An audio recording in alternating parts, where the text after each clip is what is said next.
Good morning students. जैसा कि आप सब जानते ही हैं कि इन दिनों हम बहुत ही मुश्किल दौर से गुज़र रहे हैं और आप सब बच्चे अपने घरों में बैठकर ही स्टडीज़ कर रहे हैं। तो ये बहुत ही मुश्किल बात है कि घर में बैठकर स्टडी करना, क्योंकि आप पहले कभी भी इस तरह से नहीं पढ़े हो। आप हमेशा स्कूल में आते थे बचपन से, और स्कूल में बैठकर जो 6 घंटे आप बिताते हो, आप टीचर्स के साथ इंटरेक्ट करते हो। टीचर्स आपको होमवर्क असाइन करते हैं, लेक्चर्स देते हैं, और आपका होमवर्क जो है वो चेक भी होता है। लेकिन इस समय जो समय की ज़रूरत है उसके अकॉर्डिंगली आप घर में बैठकर ही पढ़ रहे हो। तो घर में बैठकर पढ़ना, आइसोलेशन में पढ़ना, इट्स टू डिफ़िकल्ट। तो आज मैं आपको कुछ टिप्स देने जा रही हूँ जिनको फॉलो करके आप अपनी स्टडी को बेहतरीन बना सकते हैं।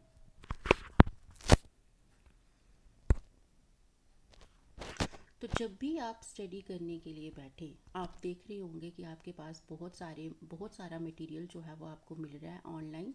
आपके टीचर्स बहुत मेहनत कर रहे हैं, आपको स्टडी मटेरियल प्रोवाइड कर रहे हैं। लेकिन सबसे पहले आपने क्या करना है, आपने एक प्लान बनाना है कि मैंने उस स्टडी मटेरियल को पढ़ना कैसे है। मटेरियल तो आपके पास बहुत है।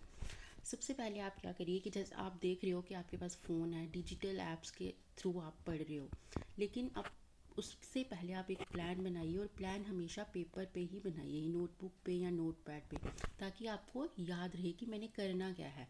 मटेरियल तो है मेरे पास, और उस प्लान को प्रायोरिटाइज़ करिए। प्रायोरिटाइज़ का मतलब है कि आपने कौन सी चीज़ को पहले पढ़ना है और कौन सी चीज़ को बाद में पढ़ना है, किसको प्रायोरिटी देनी है मैंने, कौन से सब्जेक्ट को कब पढ़ना है, किस तरह से उसको स्टडी करना है, वो प्लान आपने बनाना है। सेकंड नंबर पे मैं आपको बताऊंगी कि जो भी आपके पास मटेरियल आ रहा है उसको ऑर्गेनाइज्ड प्लेस में रखिए। Keep everything organised in one place. Organised का मतलब है, जैसे आपके पास हिंदी का मटेरियल आ गया, लेक्चर मैम ने डाला, इंग्लिश का डाला, मैथ्स का, और किसी भी सब्जेक्ट का, तो आपके पास तो बहुत सारी जो वीडियोस हैं वो आपके पास आ गई हैं। बहुत सारा मटेरियल जो है वो अक्यूमुलेट हो गया है। बट फिर क्या होता है कि आप फ़ोन में और भी बहुत सारे आपके फ़ोन में मटेरियल होते हैं, तो वो सारा जो है वो आगे पीछे हो जाता है, और जब आपको ज़रूरत पड़ती है तो हो सकता है कि वो मटेरियल आपको नहीं मिले। तो इस उसको एक ऑर्गेनाइज्ड प्लेस में रखने के लिए आप क्या करिए, अपने फ़ोन में अलग अलग फ़ोल्डर्स बना लीजिए, और अलग अलग फ़ोल्डर्स में उन मटेरियल को डाल दीजिए। एक इंग्लिश का बना लीजिए, मैथ्स का, हिंदी का, ताकि वो जो वीडियोस हैं वो उन्हीं फ़ोल्डर्स में रहें और आपको आगे उनको पढ़ने में परेशानी ना हो। तो कहने का मतलब है कि organisation increases productivity and reduces stress. मतलब अगर आप चीज़ों को, अपने मटेरियल को, अपने स्टडी मटेरियल को एक ऑर्गेनाइज्ड वे में रखोगे तो आपको बाद में स्ट्रेस नहीं होगा। स्ट्रेस मीन्स आपको बाद में कोई परेशानी नहीं होगी, और आपकी प्रोडक्टिविटी भी इंक्रीज़ हो जाएगी। मतलब अगर आप जब भी पढ़ने बैठोगे, आपको लगा कि मैंने अभी इंग्लिश का पढ़ना है, तो आपको वो पूरा व्हाट्सएप का जो आपके पास आया होगा मटेरियल वो ढूंढना नहीं पड़ेगा, क्योंकि उसमें आपका बहुत सारा समय जो है वो व्यर्थ हो जाएगा, और आपको पढ़ने में फिर वो ढूंढते ढूंढते ही टाइम वेस्ट हो जाएगा और पढ़ने तक आप पहुंचोगे नहीं। तो अगर आपने अलग से फोल्डर्स बनाए होंगे तो you can click on that folder, और आपके पास वो आसानी से मटेरियल जो है वो सामने आ जाएगा, और आप इजीली उसको पढ़ सकते हो। नेक्स्ट मैं जो चीज़ आपको बताने जा रही हूँ वो है study according to your personal learning styles. इसका मतलब ये है कि हर एक स्टूडेंट का पढ़ने का अलग अलग तरीका होता है। कुछ स्टूडेंट्स जो होते हैं वो अकेले में पढ़ना पसंद करते हैं, कुछ स्टूडेंट्स जो हैं वो ग्रुप्स में पढ़ते हैं। तो अब सबसे पहले अपनी लर्निंग स्टाइल्स को आइडेंटिफाई करिए कि मैं किस तरह से पढ़ सकता हूँ। ये नहीं है कि आप दूसरों को फॉलो करो कि वो क्या कर रहा है, दूसरों को नहीं देखना है, अपने लर्निंग स्टाइल्स को आइडेंटिफाई करना है कि मैं कैसे पढ़ सकता हूँ। तो जब आप अपने लर्निंग स्टाइल को आइडेंटिफाई करोगे तो आप इजीली पढ़ पाओगे। नेक्स्ट है after studying practice by explaining what you have learned. अब आपने पढ़ भी लिया, आपने प्लान बनाया, आपने अपने मटेरियल को ऑर्गेनाइज़ किया, उसके बाद आपने ये भी देखा कि मैं कैसे पढ़ सकता हूँ, पढ़ भी लिया आपने।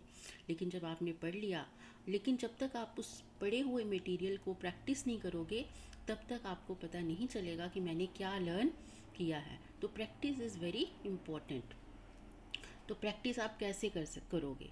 जब आप स्कूल में होते हो तो जब आपका एक लेसन कंप्लीट होता है तो उसके बाद आपको एक टेस्ट दिया जाता है, आपका टेस्ट लिया जाता है, प्रैक्टिस होती है, तो उससे आपको वो मटेरियल जो है वो पूरी तरह से लर्न हो जाता है। लेकिन अभी ऐसा नहीं हो रहा है, तो उसके लिए आपको क्या करना है, आप अपने फैमिली मेम्बर्स को, अपने मदर फादर, अपने सिस्टर्स को ब्रदर्स को बोल सकते हो, उनके सामने आप प्रैक्टिस कर सकते हो, उनको बोलो कि हमारे टेस्ट लो। या फिर आप ऑनलाइन अपने फ्रेंड्स के साथ, जो सोशल लर्नर्स हैं, जो ग्रुप में पढ़ना पसंद करते हैं, वो अपने फ्रेंड्स के साथ ऑनलाइन प्रैक्टिस कर सकते हैं। या जो सॉलिटरी लर्नर्स है, सॉलिटरी का मतलब है जो अकेले पढ़ना पसंद करते हैं, वो मिरर के सामने खड़े होके भी प्रैक्टिस कर सकते हैं कि मैंने क्या लर्न किया। और एक और तरीके से आप अपनी प्रैक्टिस कर सकते हो, आपने जो भी लर्न किया आप उसको रिकॉर्ड करके देख लो कि आपसे लर्न हुआ है या नहीं लर्न हुआ है। तो इस तरीके से आप प्रैक्टिस भी कर सकते हो, क्योंकि प्रैक्टिस ही बहुत इम्पॉर्टेंट है। जब तक आप प्रैक्टिस नहीं करोगे आपका जो लर्न किया हुआ मटेरियल होगा वो वेस्ट हो जाएगा।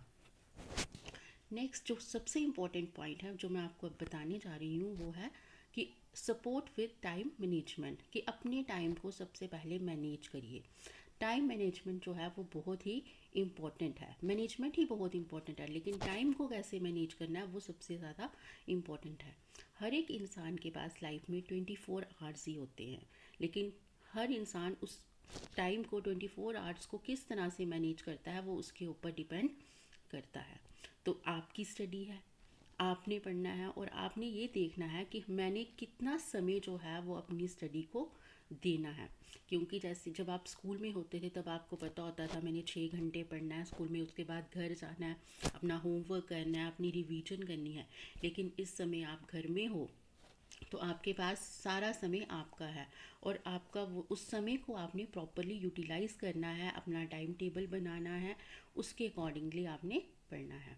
और जो भी आपके पास कोई मटेरियल आता है, आपको लगता है कि ये तो इजी है, आप जल्दी लर्न कर लोगे, तो ऐसा नहीं करना है कि उसको छोड़ देना है।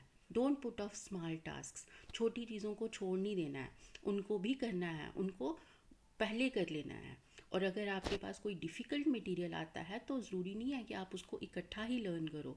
आप क्या कर सकते हो, डिफ़िकल्ट मटेरियल को छोटे छोटे पार्ट्स में ब्रेक करके भी उनको कर सकते हो। मतलब try chunking long and difficult work into sections. आप उनको ब्रेक कर लीजिए, उनके पार्ट्स बना लीजिए और फिर उसके बाद उनको लर्न करिए। जैसे आपके पास, आपने इंग्लिश का सपोज एक लेसन पढ़ा, मैम ने आपको पूरा लेसन भी रीड करवाया, वर्ड मीनिंग भी करवाया, उसके बाद उसके क्वेश्चन आंसर एक्सरसाइज, एक ही दिन में आपका चैप्टर कंप्लीट हो गया सपोज। तो आप, it's very difficult for the child to learn that in a one slot. तो आप क्या करिए, उसको डिवाइड कर लीजिए कि आज मैं इसके वर्ड मीनिंग कर लूँगा, कल मैं इसके क्वेश्चन आंसर कर लूँगा, फिर उसके बाद नेक्स्ट डे मैं इसकी एक्सरसाइज कर लूँगा। तो it will become easy for you to learn that material. और नेक्स्ट जो मैं आपको बताने जा रही हूँ वो है work out your optimum study conditions, कि अब आप, इसका मतलब ये है कि आप कौन से टाइम में ज़्यादा अच्छी तरह से स्टडी कर सकते हो, उस टाइम को भी आप वर्कआउट करिए कि क्या मैं सुबह पढ़ सकता हूँ, क्या मैं शाम को पढ़ सकता हूँ, मुझे किस समय ज़्यादा लर्न होता है, उस चीज़ को भी आप ध्यान में रखिए। तो आप अपने टाइम को अच्छी तरह से मैनेज कर लिए, और ये चीज़ जो है ये आपको बहुत ही हेल्प करेगी आपको स्टडी करने में। और नेक्स्ट इम्पॉर्टेंट जो आज के टाइम की ज़रूरत है, जैसे आप कोविड-19 को फेस कर रहे हो, तो सबसे पहले इम्पॉर्टेंट है अपनी इम्यूनिटी को इंक्रीज़ करिए। आप हेल्दी फूड लीजिए जिससे आपकी इम्यूनिटी बूस्ट होगी और आप फिट रहेंगे और आप अच्छी तरह से अपनी पढ़ाई को कर पाएंगे। उसके बाद नेक्स्ट है take exercise, do yoga and meditation. और आपको तो ये पता ही है बच्चों को कि एक्सरसाइज करने से, योगा करने से, मेडिटेशन करने से आप फिज़िकली, मेंटली और हेल्दी रह सकते हो। और आज के टाइम में जो सबसे इम्पॉर्टेंट चीज़ है वो है आपको सोशल डिस्टेंस मेंटेन करके रखना है। जब तक आप सोशल डिस्टेंस मेंटेन करके रखोगे तो आप इस कोविड-19 से लड़ने में सक्षम बन जाओगे। तो बच्चों, अगर आप इन सारी चीज़ों को अच्छी तरह से फॉलो करते हो तो आप ट्रैक पे रह सकते हो अपनी स्टडी को करने के लिए, और इस कोविड-19 से फाइट करके हमें जीतना है और अपनी स्टडीज़ को आगे बढ़ाना है ताकि आप फिर से स्कूल में आ सको। तो stay home, stay healthy. Thank you.